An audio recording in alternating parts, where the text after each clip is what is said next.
Directorate of vocational education and training এর পক্ষ থেকে গত 20/6/2025 তারিখ মেমো নম্বর সহ রাজ্যের উচ্চ মাধ্যমিক শিক্ষা সংসদের মাননীয় সভাপতি মহাশয়কে একটি নির্দেশ বার্তা দিয়েছিলেন। মূলত উচ্চ মাধ্যমিক বিভাগে অর্থাৎ একাদশ ও দ্বাদশ শ্রেণীতে সমস্ত বৃত্তিমূলক বিষয়গুলির নম্বর বন্টন নতুনভাবে 50-50 করা হোক এবং এই মর্মে মাননীয় সভাপতি মহাশয়কে আরও অনুরোধ করা হয়েছিল অতি শীঘ্রই যাতে করে এই বিষয়ক একটি নির্দেশ বার্তা সংসদের পক্ষ থেকে প্রকাশিত করা হয়।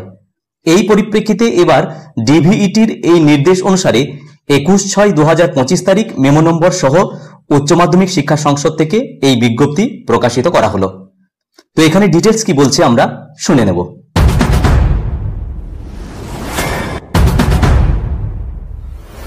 21/6/2025 তারিখ মেমো নম্বর সহ পশ্চিমবঙ্গ উচ্চ মাধ্যমিক শিক্ষা সংসদ থেকে বিজ্ঞপ্তি আকারে সমস্ত বিদ্যালয় প্রধানদেরকে জানিয়ে দেওয়া হলো উচ্চ মাধ্যমিক বিভাগে সিএসএস ভিএসি পরিচালিত সমস্ত বৃত্তিমূলক বিষয়ের নতুনভাবে নম্বর বিভাজন 50-50 করা হলো।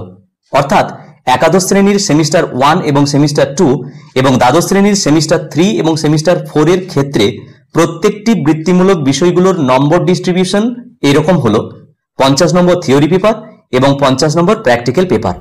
এর মধ্যে সেমিস্টার 1, 2, 3 এবং 4 প্রত্যেকটিতে 25 নম্বর থিওরি পেপার থাকবে এবং 50 নম্বর প্র্যাকটিক্যাল মার্কস বছরে একবার একাদশ শ্রেণীর ক্ষেত্রে সেমিস্টার 2-তে এবং দ্বাদশ শ্রেণীর ক্ষেত্রে সেমিস্টার 4-এ নেওয়া হবে।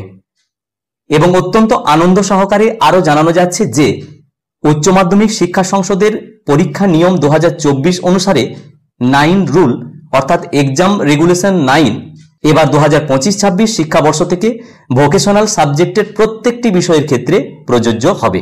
নিচে signature professor doctor Chiranjib Bhattacharya, president West Bengal council of higher secondary education.